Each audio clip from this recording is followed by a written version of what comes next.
Welcome to Wellness Rebranded. We know there is so much conflicting health and fitness advice out there.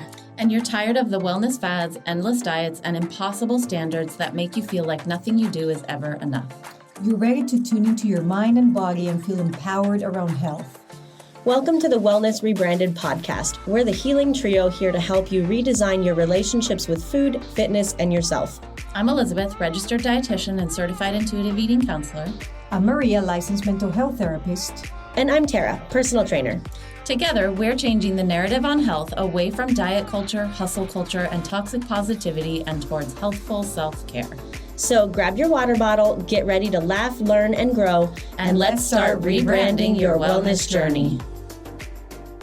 Welcome to another episode of Wellness Rebranded, a podcast where a dietitian, a personal trainer, and a mental health professional get together to bring information from 3 different healing perspectives.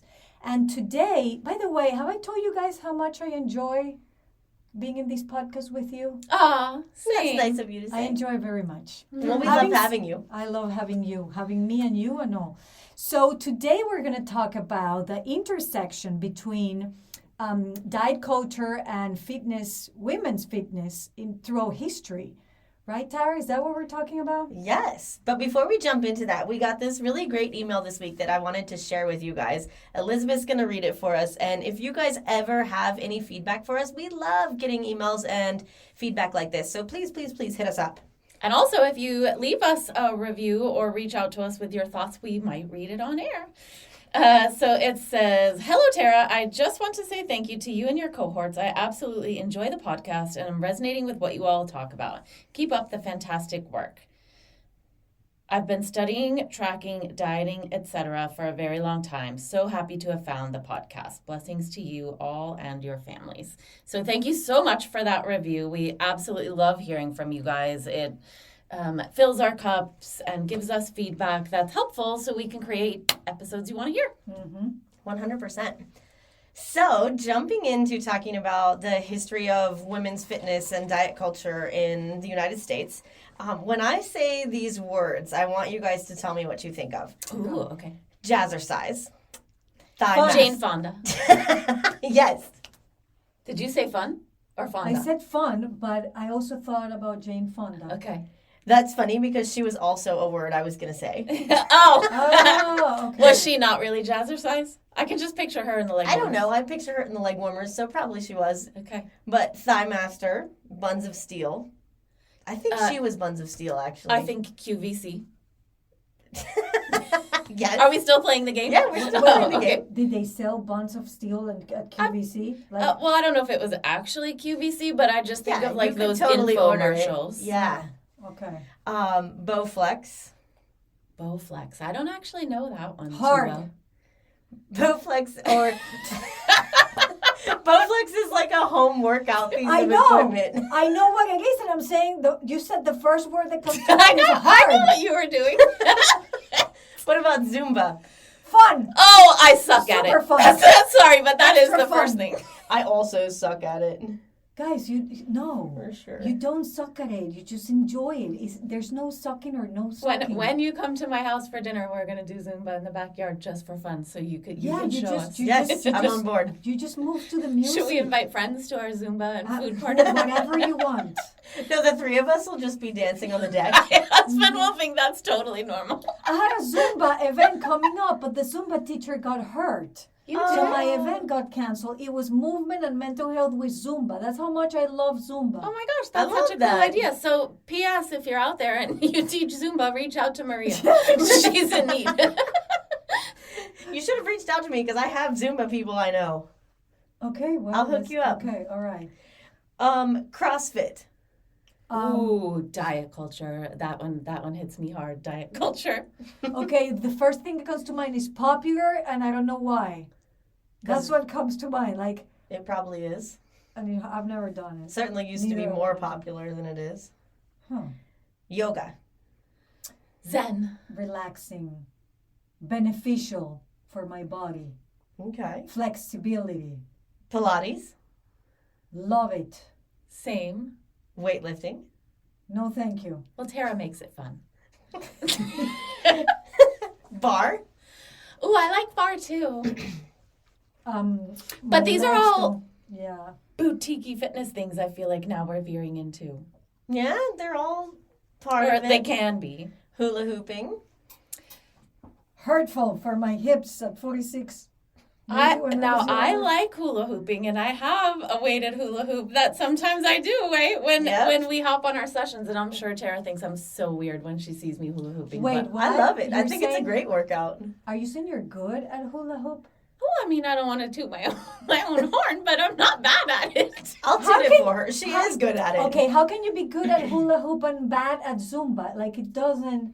Because hula hooping's not to the music. Worst case scenario, just Yeah, I shake don't need to those have hips any to the rhythm, music. and also the hoop, like, I don't know. I don't consider that shaking my hips, really. I'm just doing hula hooping. Nice. If I try to freeform my hips, it doesn't happen. Things that we learn, I want to see that. The things that we learn. So the thing that all these have in common is these are trends that have been happening in women's fitness over the past 70 years. Yeah. Huh. So today I'm going to kind of take you guys on a journey through fitness for women in America. I love this. Super interesting. And we've kind of started, it's really easy for us to see now looking back at how diet culture played such a role in this, because when we talk about things that were in like the 50s, 60s, 70s, it was all designed to make us smaller, skinnier, thinner, right? And now we've seen a really significant shift, which I'm thrilled about, where, yes, there is still diet culture. Obviously, we talk about this every episode, but there's a whole lot more focus on what your body can do, on how your body feels, and on the mental benefits of exercise instead of just that never-ending goal of getting smaller. I was going to say, yeah, I guess you're right that there is more conversation around that, but it just seems like that is true. And also the shrink your body part of it hasn't gone away. Like it's sort of like Still that's definitely still exists. there, just as loud. But now we have this other. We've added to it. Yeah. And what we added, at least from that frame of mind, is good, right? It is great for your mental health. And it is helpful for people to move, and there's great benefits, but interesting. Yes, it's more like it's just grown rather than it's changed. We've just added more. I totally like the way you put that. So if we think back to the 1950s, none of us were around. Nope. But the big thing of that time was that women were not supposed to be sweaty. Right? Sweat was very much frowned upon. We were supposed to be dainty and feminine and not getting sweaty, which I find interesting because that's when sock hops were really popular in the 50s and 60s. And I don't know about you guys, but when I dance, I definitely get sweaty. So I'm sure that women were sweating, but we weren't supposed to sweat for exercise. Which, fun fact, the Titanic had stationary bikes on it. It Really? had a little gym. So yes, people exercised and women did too, but it was very mild, low key. Don't get too aggressive with it because it's not ladylike. And also we were perceived to be delicate. So if we worked too hard, we might get sick. I'm a little bit fascinated by the fact that there were stationary bikes on the Titanic because I wonder, were people actually using those? Yeah, I don't know. Or was that some super innovative, forward-thinking thing that they just happened to have on the Titanic? Right, because the Titanic was so luxury Yeah, and because amazing. I just don't feel like that's a thing that people did in the 1950s. Or maybe just men. Yeah, True. maybe. That's what I was also wondering that. Have either of you guys read the book Lessons in Chemistry?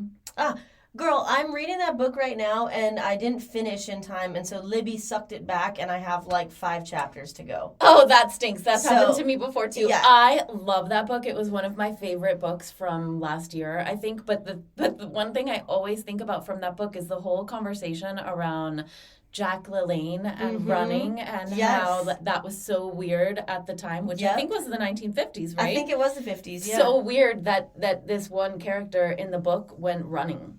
People thought that was so bizarre. And he did it in those slippers or something, right? Because running shoes weren't even a thing. They didn't exist yet, yeah. Yeah. I just thought that was such a funny thread of that book. Yeah, I like that too. Have you read it? No. Okay. That's should, I'm it's quiet good. here in the corner. Well, you guys know I love reading. So the 50s were a time when mainstream women in America did not move very much, at least in an exercise capacity, but there still were major athletes, female athletes during that time. And what I found really interesting was Jane Fonda. She played in the Girls Professional Baseball League from 1946 to 1953. That's awesome. Who knew there was a thing then? She was like the greatest overhand pitcher of her time. Wow. Which I find to and be why fascinating. does no one know about her? Right. And even like, I know, Elizabeth, you're a big fan of bar. So Lot Burke is kind of like the godmother of bar. Really? Right?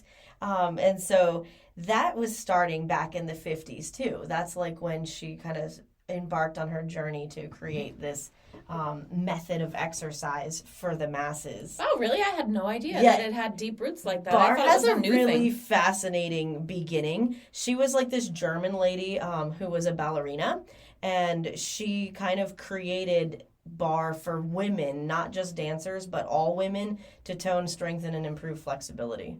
So she is a true pioneer. That's cool. I didn't know that because I didn't hear about bar until maybe not Yeah, long ago. agreed. Yeah. So it's interesting to know that it's Yeah, being it's out been there around for like a while. 70 Yeah. years. We just haven't had it be so mainstream. Mm-hmm. The 50s were also when hula hooping became like a thing, you know, kind of our wholesome family activity. And then people started realizing, wow, if I do this a lot, I actually like work my core really well and get stronger. And, you know, at that time, I'm sure they were quantifying success as smaller. So hula hooping was like a real big trend back then. Bring it back. Bring back the hula hooping. Mm-hmm. It's funny you say it's a family activity because it very much has been an activity in my family as my kids were growing up. We would go to all funny. these conferences that with my husband through his company, and it seemed like there were always hula hooping competitions. And Really? and my two girls were really, really good hula hoopers. My son didn't know how to do it at all, and he was so frustrated that they were winning the things that he'd learned how to hula hoop, and it was like a big thing when he won it one time. I love that. That's funny. So then we ushered in the 60s, and 60s are the era of aerobics. That's when aerobics really hit the scene, and like Lessons in Chemistry, Jack LaLanne was one of the guys who kind of helped usher that in. Oh, so maybe I had the decade wrong. Yeah, you know, like 50s, Close, 60s. yeah. So long ago that Debbie Drake was another one, and that's when we started putting like fitness classes on TV. So all the interesting. housewives that were at home doing whatever they did all day, you know, they were the ones who were sitting there going, okay, I'm going to watch Jack LaLanne and do, you know, my exercises at home. In slippers. In slippers or According probably to the book. barefoot.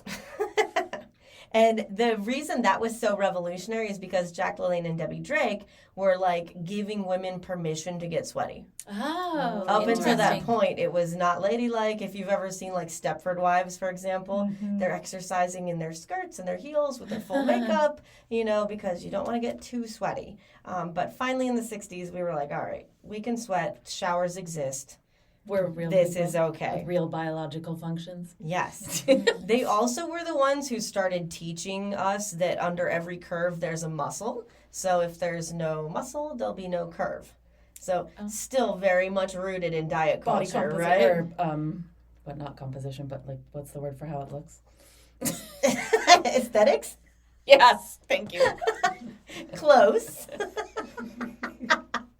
Yeah, so we have this like I'm a little tired this today. reason, right? Like, oh, I want to do this exercise to build this muscle so I look a certain way, which of course is full of diet culture and we all hate that, but at least they were moving at this point. Yes, So true. step in the right Or in- direction. yeah. But I'm also thinking with these videos at home, it's like, okay, you're supposed to not sweat, do all these house chores that everyone is expecting you to have this house beautifully and your kids well fed and the husband well fed. And here's a video. So also, on top of that, you do things to, like, it sounds like a lot of pressure. Yeah, I was going to say Yeah. more pressure. A true point. I think there is a reason why, like, women in the 60s, like, greeted their husband at the door with a drink when he got home. Like, everyone needed it. Maybe. Also in the 60s, there was this huge shift because Dr. Kenneth Cooper came on the scene. Have you guys heard of him? No.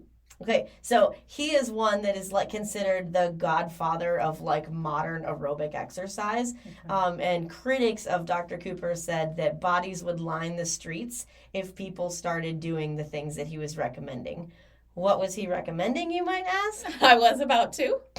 Getting your heart rate up with an easy jog a couple times a week. Oh. Yes. Oh, so aerobic activity, not necessarily aerobics. Yes, like not aerobics like we're thinking of like dance okay. aerobics, but just getting your heart rate up and sweating. Gotcha. He's the guy who started advocating for that, and he wrote a book called Aerobics, and everybody thought, oh my God, people are going to start dying, like this is really bad, the body is not made to do this, and then, spoiler alert, yes, it was. So another really cool thing that happened in the 60s was women started competing in like marathons. Up until that point, and even past that point, women were not allowed to.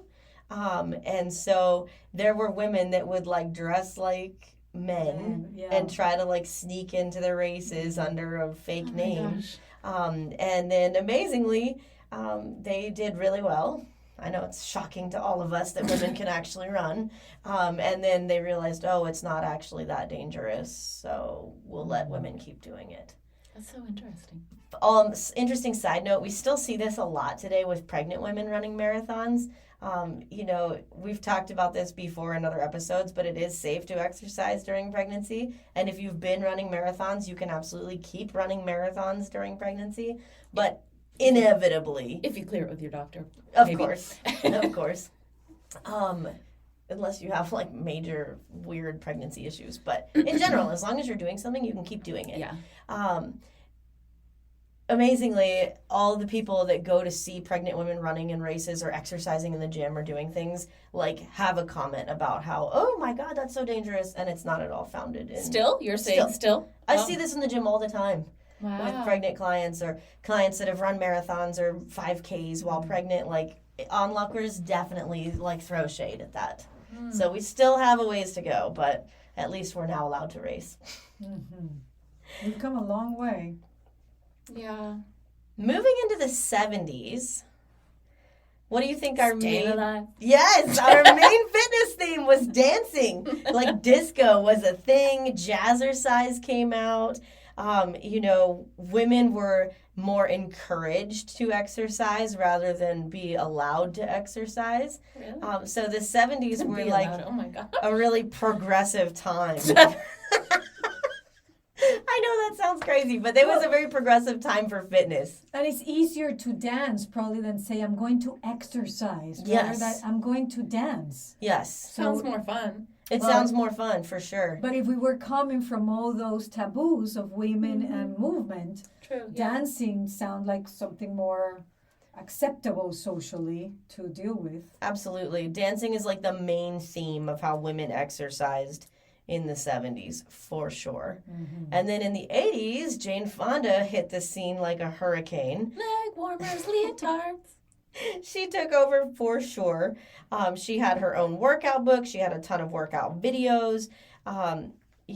Everybody was doing Jane Fonda's routines. And there was a whole ton of spin-off people too, right? People that we've never heard of. When does Richard Simmons come in? I was going to ask. What decade was he? He was like 70s, 80s, right? Yeah. 80s, was he 90s before even. Jane Fonda?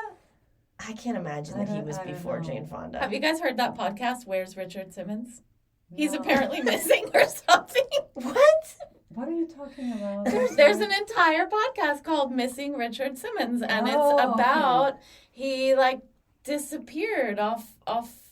I don't know. I feel like I may have listened to it at one point, or at least like an episode or two of it, and he sort of like fell off the face of the earth, kind of.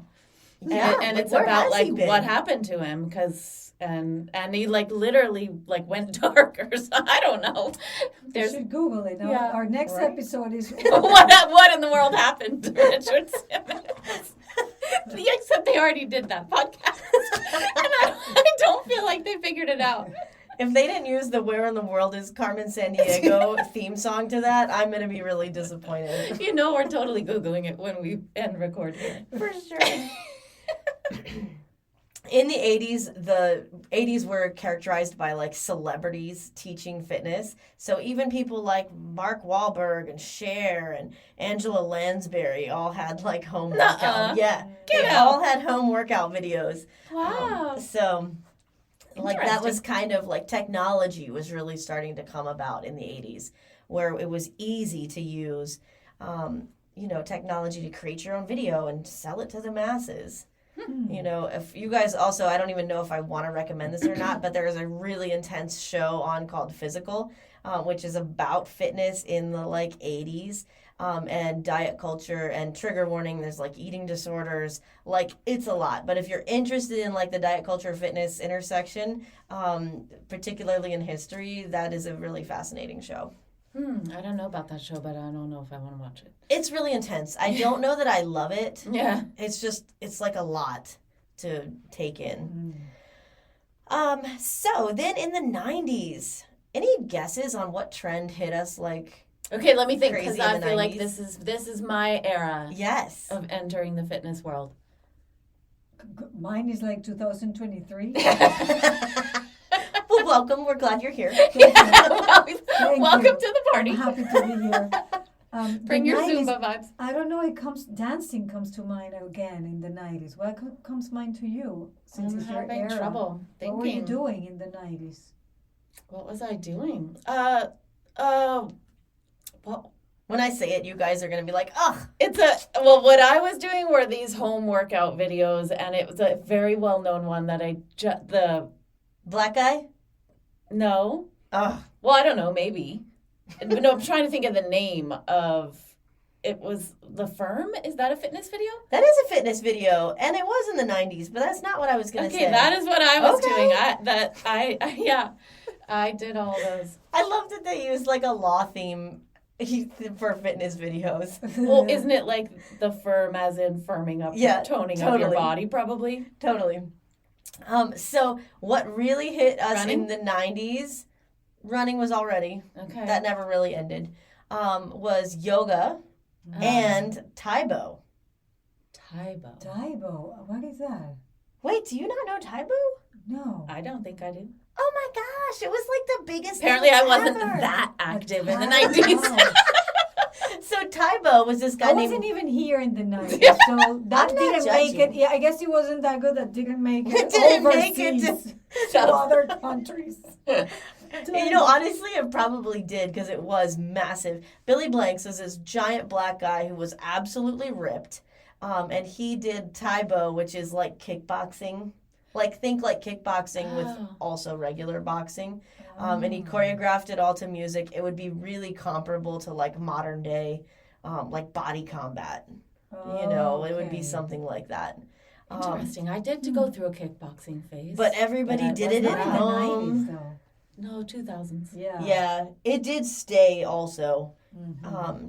So that was really huge. But yoga is really like what burst onto the scene in the 90s. So people were getting injured, It's right? just so funny, right? Because it's obviously been around for centuries. Yeah, right, for like thousands of years. Yeah. But somehow we didn't like make it mainstream until then. And really a lot of celebrities had to do with that. Like Jennifer Aniston, you know, Yeah. was super hot in the 90s. And everybody was like, oh my God, what's your workout? Mhm. And she was like, well, I do yoga. Right? So that's kind of like what helped bring up its popularity. Madonna was another one. I was thinking Madonna in my head, but I wasn't sure if I was right. Yeah. Madonna definitely did yoga. So women were getting really burned out from doing all the high intensity stuff, all the dancing, you know, all the Jane Fonda videos, the Firm, the Taibo, and yoga was a bit more gentle, right? And we touted yoga back then as like, oh, this is going to prevent injuries, which like obviously, yeah, it still does, but we know that that's not the only thing that prevents injuries. We never talked about other types of exercise as injury prevention up until that point. Interesting. Right. And then lastly, in the early 2000s, it was really like the time of this specialized boutique fitness. Mm-hmm. And Like Pilates. Pilates studios popped up, yoga studios popped up. We're even seeing this still today with like F45 and Orange Theory, Tribe Cycle, things like that. So that's kind of made an appearance and stayed on the scene. But the real benefit to that is that we've stopped focusing solely on weight loss, and we've added in that mindfulness piece, right? Yeah, so how do you think all of these things intersect with diet culture? So I think the entire time. I realized we had so much fun getting your tour of fitness, we didn't weave it in. Right. Well, I'm glad you enjoyed the tour. I was having fun. But I think it's easy to see how all of these different types of fitness trends were all geared towards making your body smaller. Yeah. Right? If we do the hula hoop, we'll get a better abs. Yeah. If we do Zumba or, dancing or whatever, it's all about making yourself smaller. And also, think about who are the people that you saw doing these things, right? It typically one very, I really can't think today. With a specific Physique, look, matching Yes. the diet culture Yeah. ideal, quote unquote, and I say Well, that with here's heavy something sarcasm. that came to my mind when you were saying that. So back then, they would exercise with their skirts and heels or slippers. Now, Remember the first episode you told us you went to the gym in high heels? Yes, I did. Maria, I don't think you were here She for that. wasn't. You gotta go listen to that an one. interview. My very first gym experience, I went and joined Gold's Gym down on West Street. And I showed up for my session with my personal trainer because I didn't realize I'd be working out, wearing leather pants and rhinestone stilettos. I love the look on her face right now. Nice. Yeah, I Sorry. had no idea, right? I just thought it'd be a conversation. And she took one look at me and was just like, Are you in the right place? So did you exercise on your heels, or No, said, she "Come just back"? showed me Come here's back. the machine for your butt and here's the machine for your abs. Any questions? She said, come back, maybe with flats. barefooted at this point. Sorry, but what were you going to say? I was going to say that back then they would exercise with the skirts and the heels.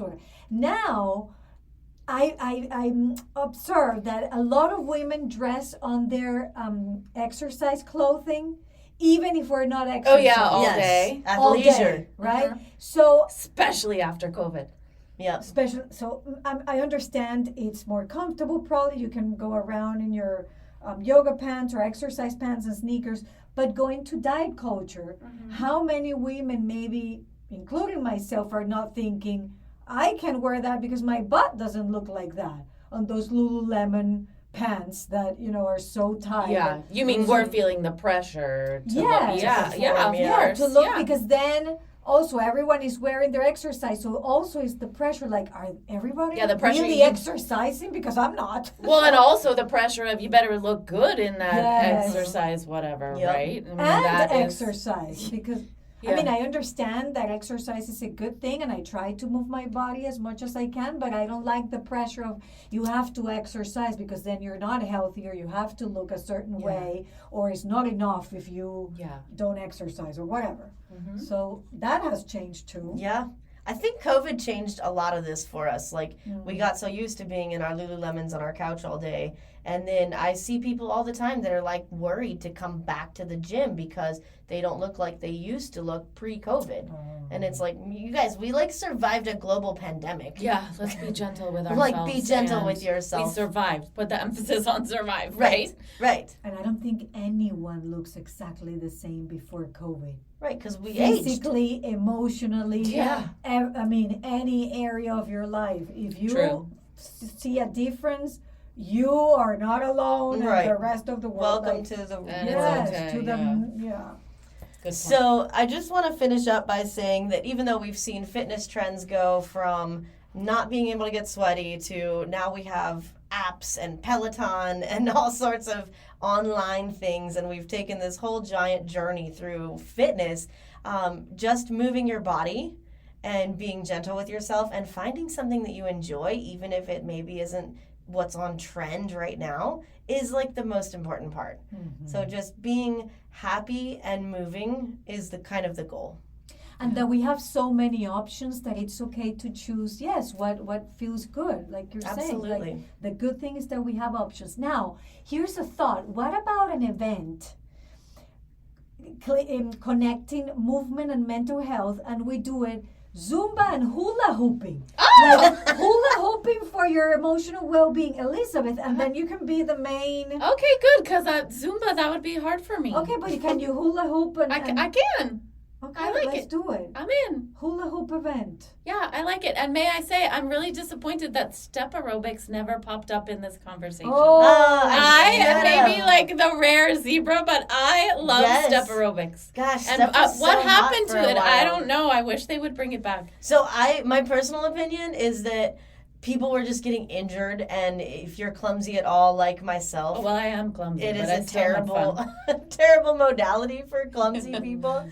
Just because like you trip and fall, and like I went to guys, I'll tell you a really quick story. I went to a conference one time that had like, I don't even know, to like 10,000 people there, and they had enough equipment for all of us to do a step class all at once. Seriously? Yes. Wow. And it was mostly for like instructors, so like many of the instructors taught step, and then there was me who had never done step ever in my life, and they would like turn around and be facing the back, and I'd be facing the front, and I would turn around like, oh snap, it's supposed to be facing this way, and I would turn around, and then everybody was facing the other way, and I tripped on my step and like kicked it like 10 feet away, and it hit like 4 people, and everybody and somebody else fell, and all of her risers fell. No. Girls, it was mortifying. You guys went down like dominoes. Tara, were you wearing your heels and your leather pants for this? I wasn't.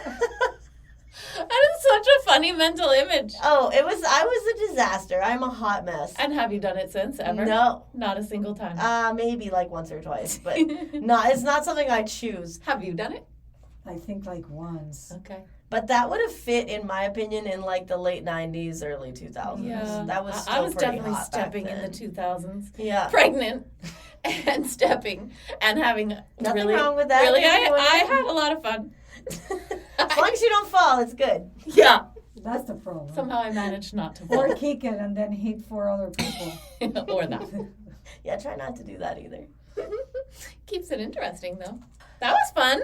I'm glad you enjoyed it. Embrace Thank the you, journey. Tara. You're welcome. Stay tuned for our next episode. And that Zumba and hula hooping event.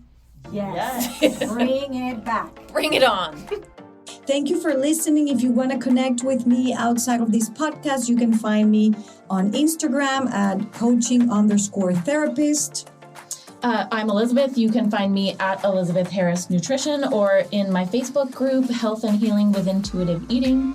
And I'm on Instagram and Facebook at Tara DeLeon Fitness. Guys, if you loved this episode or any of our other episodes, we would love it if you would leave us a review on Apple Podcast. It really, really helps us get the non-diet word out to the rest of the world. So please leave us a review. Yes, thank you.